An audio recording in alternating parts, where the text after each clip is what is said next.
পানির দাম 500 টাকা। কি কোন মামা, এই পানির দাম 500 টাকা কেমনে হয়? যেই কারণে কোনো সময় গরিবের উপকার করতে হয়।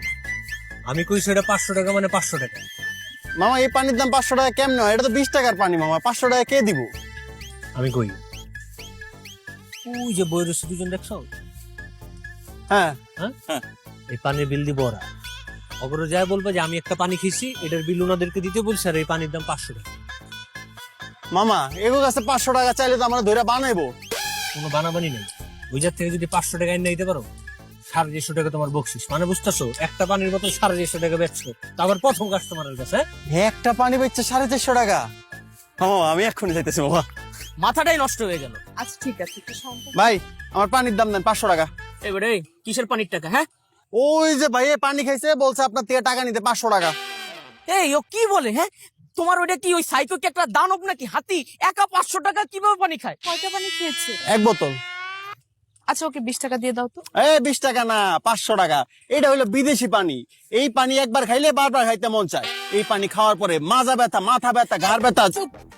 20 টাকা দিয়ে দাও তো ওকে। মামা 20 টাকা না, 20 টাকা না, 500 টাকা মানে 500 টাকা পুরো দিবেন আপনি। এই চুপ! 500 টাকা মানে 500 টাকা তোর কোন দিক দিয়ে দিব এটা আগে কর। হ্যাঁ, 500 টাকা একবারে জীবনে চোখে দেখছস? একটা থাপ্পড় মারবো। মামা কথা কিন্তু বেশি বাড়ায় না, তাহলে কিন্তু 500 1000 হয়ে যাবে, ডাবল হয়ে যাবে কিন্তু। 500 টাকা চাই 1000 টাকা দিতে হবে একটা তোর লিগা। ডাবল। আচ্ছা 500 টাকাই দিয়ে দাও। কি কি বলো? 500 দিয়ে দাও না। আর দেন দেন দেন।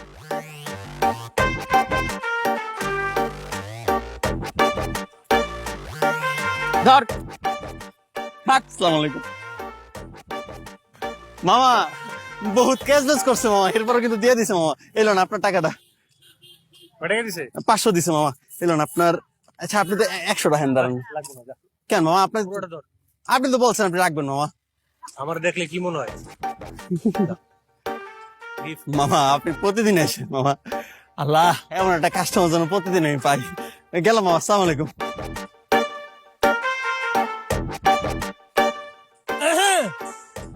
হয় নাই?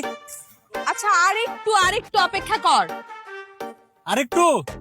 তাহলে মামারে ফোন দিয়ে জানাই।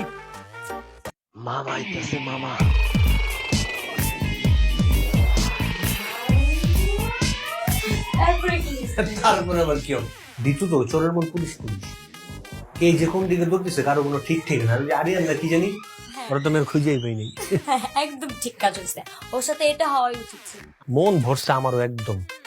আমাকে নিয়ে খুব মজা করা হচ্ছে তাই না? তোকে বন্ধু বাবা আর বিষ খাওয়া একই। আমার বন্ধু বানাইতে বলছে কি? তার আগে বিষ খেয়ে মরে যেত, ওইটাই তো ভালো ছিল। তাছাড়া আমি তো নিজে সাইদা জয় বলি নাই প্লিজ আমাকে বন্ধু বানাও। কে জানি সাইদা এসে আমারই বলছে আমরা বন্ধু হতে পারি। এটাই তো আমার ভুল ছিল। তুই তো বন্ধু হইতেই পারিস না, শত্রু শত্রুই থেকে যায়। ওরে বাবা, আমিও তোর মতো স্বার্থপর মানুষদের সাথে কোনো প্রকার বন্ধুত্ব করি না। আমি যে বলছি আমি বন্ধু, এটা শুধু আমি মুখে মুখে বলছি। মনে মনে আমার এখন ওই যে কথা আছে না, মুখে মধু অন্তরে বিষ। আমার মনের মধ্যে বিষ কিন্তু ঠিকই রয়ে গেছে। আমি প্রয়োজনে সাপের কামড় খাবো, তাও অন্তত তোর মতো একটা মেয়ের সাথে অন্তত বন্ধুত্ব করবো না। আশিক তুই কিন্তু লিমিট ক্রস করে ফেলছিস। আমি কিন্তু তোর খবর করেছি। তুই আমার কি খবর দিবি? তোর নিজের কোনো খবর আছে ঠিকঠাক মতো? ভাইয়া তুমি চুপ করো, ওর সাথে কথা বলে লাভ নেই। বাবা রে বাবা, কি ভাইয়া, তুমি চুপ করো, ওর সাথে কথা বলে লাভ নেই।